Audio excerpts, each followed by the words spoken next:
What is up, you guys? It is your boy Sparkz here, coming to you with some Call of Duty Black Ops 4 gameplay for you guys. This is still some beta gameplay. Obviously, the full game hasn't come out, but I just wanted to let you guys know on some updates and some upcoming updates for the full game release of Black Ops 4 and what Treyarch is going to be doing for the multiplayer side of Black Ops 4. So let's get into it. So I'm just gonna do like a full rundown what I'm gonna be talking to you guys about today.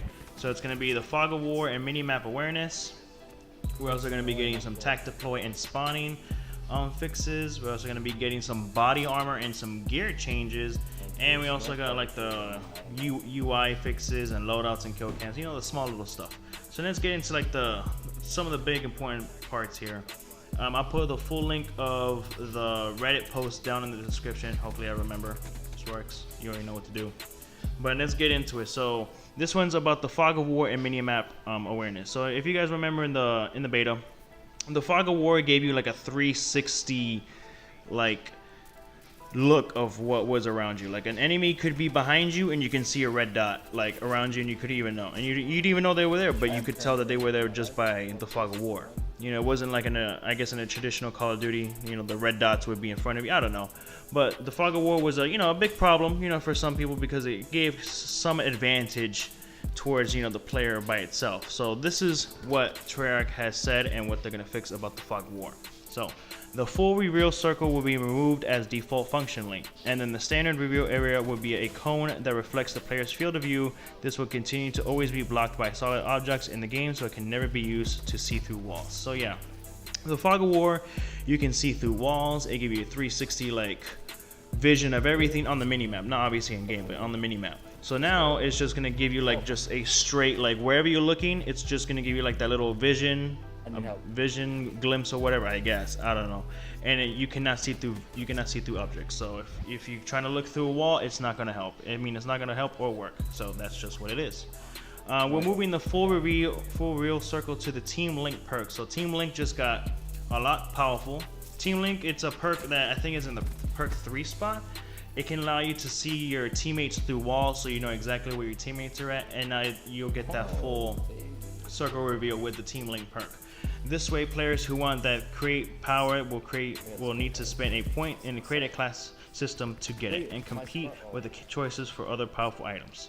Yada yada yada. You know what I mean. We're adding an additional HUD indicator that lets you know when you're visible to enemy players in the minimap, so you can react accordingly. So I guess it's gonna give you a HUD indicator on the minimap, right? Yeah. So I guess it'll flash red, or it'll probably give you like a small little alert. It'll be like, hey, there's an enemy like right behind you, or there's an enemy looking at you. I guess like some perks that we've seen in World War II and Infinite Warfare, like if someone aims at you. I don't remember the name of the perks. Red dots in the minimap that appear when you're firing will fade faster, so there's more time to evade after engaging in a gunfight. I guess that's good. I mean, a red dot lasts like what, 5 seconds in a normal Call of Duty? I guess it is. I'm just using basic common knowledge on that. So maybe it'll give you like 2.5 or 3 seconds, then your red dot will fade. Those same red dots will no longer reveal teammates that are near the player firing their gun. Well, I mean, that's another fix, and that's also another good thing. So step in the right direction for that. So now we're going to be going into the tac deploy and spawning. So tac deploy, Seraph has her tac deploy beacon. I find it very annoying. Annoying in a good way, annoying in a bad way when playing as Seraph. So let's see what changes they're going to make. And during the beta, I said I wanted this to be changed and I wanted it to be fixed. And now look, Treyarch. This is why in Treyarch we trust, alright? David Vonderhaar. What was his other name? David Buntel? I hope that's your name. You're doing stuff right at Treyarch, alright? Alright. So this is what they did about the tac deploy. Dan Bunting, I think. Dan Bunting. David. Dan. Starts with a D. Ends with Bunting. That's all I know. But this is what they said about the tac deploy. We shorten the duration that the tac deploy is active. Lengthen its cooldown time. So the duration of the tac deploy is decreased, and then the cooldown time takes a longer time. So it basically takes a longer time to get the tac deploy usually than you normally do in a game. And it's limited the number of spawns per use to 10. So before, I think you had I don't even remember how many spawns I had, maybe 15 around there. now only has 10. So only 10 players can spawn on it, which is an absolute good thing. This will help to fulfill the goal of providing short bursts of strategic positioning shifts. Another point, we're relaxing the radius around which players will spawn on attack deploy, so that there is more room to spread out and enemies attempting to disable, and it won't suddenly get overwhelmed by a surge of defenders. That is true.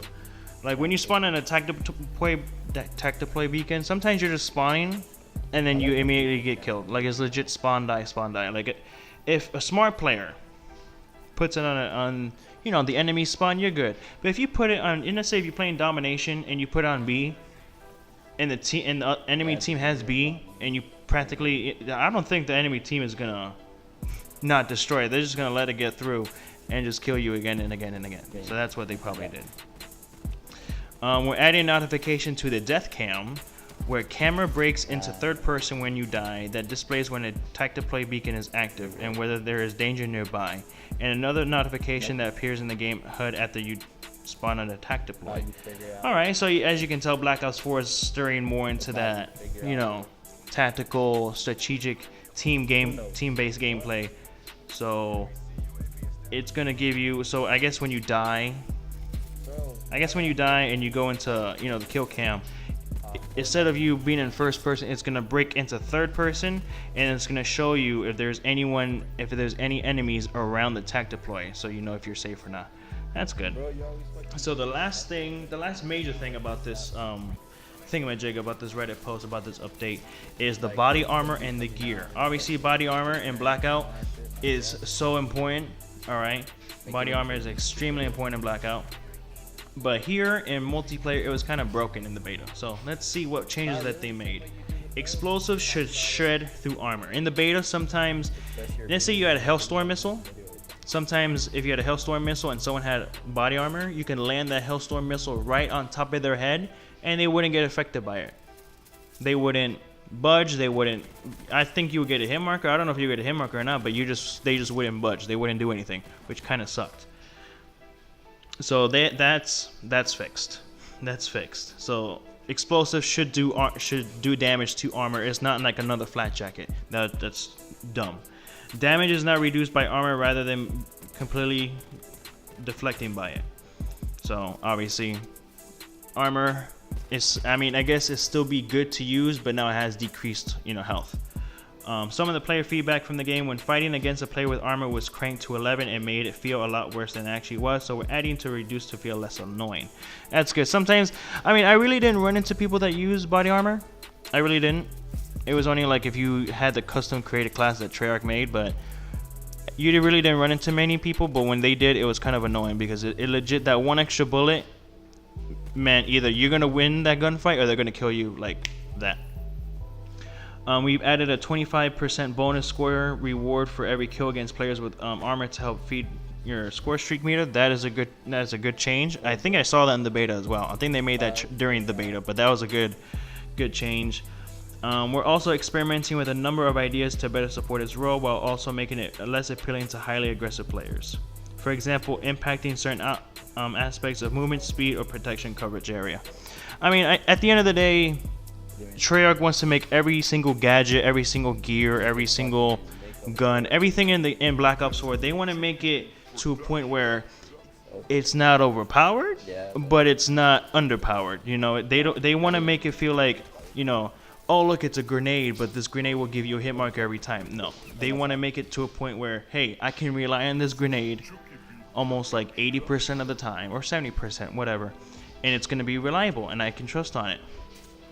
So that's what Treyarch is trying to do. They're just trying to make body armor not that OP to other players or to every player, but not too underperformed. So, players who like to have that extra health be like, oh, what's the point of having this body armor in this game if it's not worth it at all, So in multiplayer, I feel like body armor really shouldn't be in multiplayer. It's like having Jug or Painkiller from the Modern Warfare series. I feel like it shouldn't be in there, but I guess since it's a tactical Call of Duty nowadays, for this year, I can understand, but it's whatever. But yeah, in Blackout, listen, maybe one day I'll talk about Blackout. All right, but right now we're talking about the multiplayer side. But in Blackout, armor is needed 100% of the time to win any gunfight in Blackout.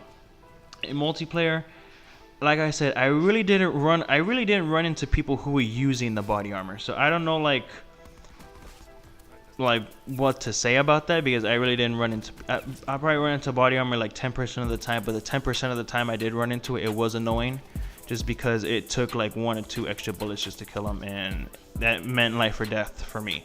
You know, they could have really good aim, and you know that 1 extra bullet can save them and, you know, kill you, you know. So all in all, good changes by Treyarch. Obviously, we'll see when the full game does come out. I'm excited to see what this game has to offer. I hope you guys did enjoy the video and the gameplay in the background. I'll be back with more Black Ops 4 gameplay and with more updates coming soon with the multiplayer side. Blackout side, I'll talk about Blackout probably in one video. Make it one long video, one long talk. And yeah, that's just all I got to say, guys. Yeah, I really don't know. I mean, I'm just going to give it to you a little bit straight right here. I really didn't play Blackout that much, because 1, I didn't have time, and 2, yeah, I just didn't have time. You know, I could have made it into maybe a highlights video or whatever, but yeah, that didn't happen. But I'll get more into the Blackout side in another video. I'll talk about it in full. I'll make sure to talk about it. All right, guys. So I'll give my feedback on Blackout, even though I've only played it like for 1 day. So I hope you guys did enjoy the video. Thank you guys so much for watching. Thank you guys so much for the support, and peace out.